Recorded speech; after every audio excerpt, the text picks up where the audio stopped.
बात है, तो दूर से ठीक है।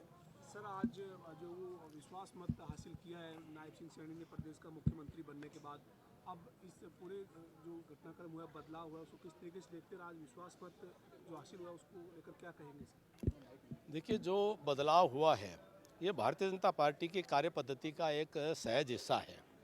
हम लोग एक कार्डर बेस्ड ऑर्गेनाइजेशन है, कार्यकर्ताओं का संगठन है, विचारधारा को लेकर के काम करते हैं। कोई परिवारवादी, जातिवादी, क्षेत्रवादी संगठन नहीं है।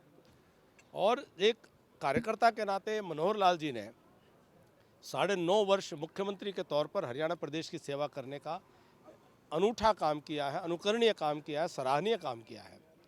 और अब कहीं ना कहीं जो हमारा संगठन है, केंद्रीय नेतृत्व है, वो और नई भूमिकाओं में उनको देख रहा होगा। और साथ ही साथ उनके कामों को आगे बढ़ाने के लिए निरंतरता की पद्धति के आधार पर हमारे एक अच्छे कार्यकर्ता साथी नायब सिंह सैनी जी को हरियाणा प्रदेश का मुख्यमंत्री की जिम्मेदारी दी गई है। और आज उन्होंने विश्वास मत हासिल किया है। मनोहर जी ने आगे बढ़ कर के विधानसभा से आज त्यागपत्र भी दे दिया है। तो ये अपने आप में जो भारतीय जनता पार्टी के कार्यकर्ता जो काम करते हैं वह अन्य राजनीतिक दलों की अपेक्षा अनूठे होते हैं, अलग होते हैं और नए आदर्श स्थापित करने वाले होते हैं, जो आज मनोहर लाल जी ने किया है। नेता विपक्ष भूपेंद्र सिंह हुड्डा ये कहते सदन में कि जो वो हमारा अविश्वास प्रस्ताव था, जब इससे पहले सदन था बजट सत्र का, उसमें हमने आईना दिखाया, अब जो पार्टी ने चेहरा बदल दिया और उन्होंने शायराना अंदाज में कहा कि हम जो वो सरकार बदल देंगे, सीएम से बदलने से बात नहीं बनेगी। तो उनके इस तंज को या फिर विपक्ष की जो भूमिका थी इस दौरान जब प्रस्ताव पर चर्चा होती, क्या कहेगी सर? देखिए, उनके जो अहंकार बोलता है, उनकी शब्दावली में, उनके तेवरों में सदा उनका अहंकार जो है वो सुनाई देता है। और उस अहंकार की बदौलत हमेशा वो धमकी भरे स्वरों को उपयोग करते हुए दिखाई देते हैं, चाहे सदन हो चाहे वो बाहर हो। और यही कारण है कि 10 वर्ष हो गए उनको अब विपक्ष में है और रहती ज़िंदगी भी वो विपक्ष में ही रहेंगे। अपने अहंकार के कारण से उन्होंने आज तक अपनी हार को ही स्वीकार नहीं किया है। जो जनता ने उनको नकारा हुआ है उसको ही स्वीकार नहीं किया है। उनकी जो राजनीति है, जो परिवारवादी राजनीति है, जो क्षेत्रवादी राजनीति है, जो जातिवादी राजनीति है, वह हरियाणा प्रदेश को बांट करके वह अपनी राजनीति को चमकाना चाहते हैं और अपने परिवार से बाहर किसी को देखते नहीं हैं। उसी राजनीति के कारण उनका दम्भ बोलता है, उनका अहम बोलता है और हरियाणा की जनता इसको पसंद नहीं करती है। हरियाणा की जनता ने उनको खारिज किया हुआ है।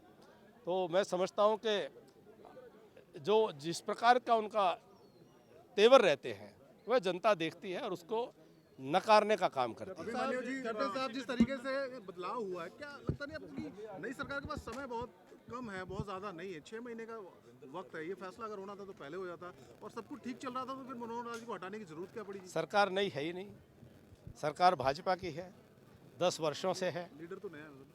कार्यकर्ताओं के अंदर काम करने की जिम्मेदारी मनोहर लाल जी के पास थी, आज हमारे साथी नायब सिंह सैनी जी के पास है। तो ये भारतीय जनता पार्टी की कार्यपद्धति का हिस्सा है। हम विचारधारा के आधार पर काम करते हैं। हम सब लोग एक संगठन में काम करते हैं। कोई एक परिवार से आज सत्ता छूट करके दूसरे परिवार में सत्ता का हस्तांतरण नहीं हो रहा है। एक ही परिवार के सदस्य हैं, भाजपा परिवार के सदस्य हैं। तो कोई नया, सिर्फ ये है एक कार्यकर्ता को आगे बढ़ा करके कोई नई जिम्मेदारियां उनको देने का ये एक योजना बनी है। और हमारे जो अन्य श्रेष्ठ कार्यकर्ता हैं उनको अब नई जिम्मेदारी नायब सिंह जी को दी है, जिन्होंने विश्वास मत हासिल किया है। कुछ भी अलग नहीं है। अनिल विज जी बड़े प्रसन्न थे, आज हम मिले, साथ में चाय पी, बड़े प्रसन्न थे, बड़े अच्छे आनंद में थे।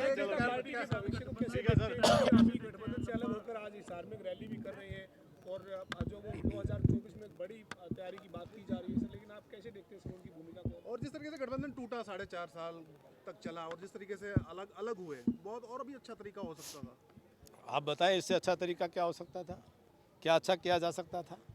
एक बहुत रिस्पेक्टफुली सारी बातचीत हो रही है और पहले भी हम 10 सीटें कमल के फूल जीते हुए हैं। उन 10 सीटों के ऊपर फिर से कमल के फूल लड़ने की तैयारी हो रही है। और उन्होंने स्वयं ही राजस्थान में जाकर के इंडिपेंडेंटली चुनाव लड़ा था। तो कुछ नया कुछ था ही नहीं, गठबंधन तोड़ने का कोई विषय नया था ही नहीं। विप नया था जी, आज उल्टा विप की भाई एब्सेंट हो।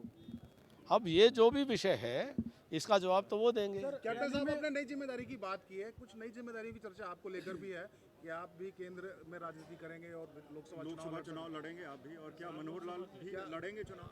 हम भाजपा के कार्यकर्ता सूचना का बाद सोचना बंद कर देते हैं।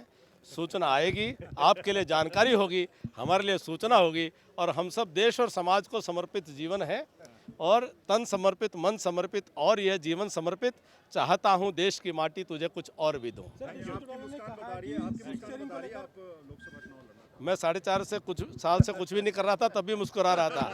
आप मिलते रहा कीजिए मुझसे। सर, दूसरे चुनाव में सीट शेयरिंग को लेकर कहा कि सहमति नहीं बनी थी, केंद्रीय नेतृत्व से बात हुई थी, तो अब उनकी कुर्सी गई, लेकिन साथ में मनोहर लाल और अनिल विज की कुर्सी चली गई साथ में। अब उनकी बातों का हम इन बातों का क्या जवाब दें।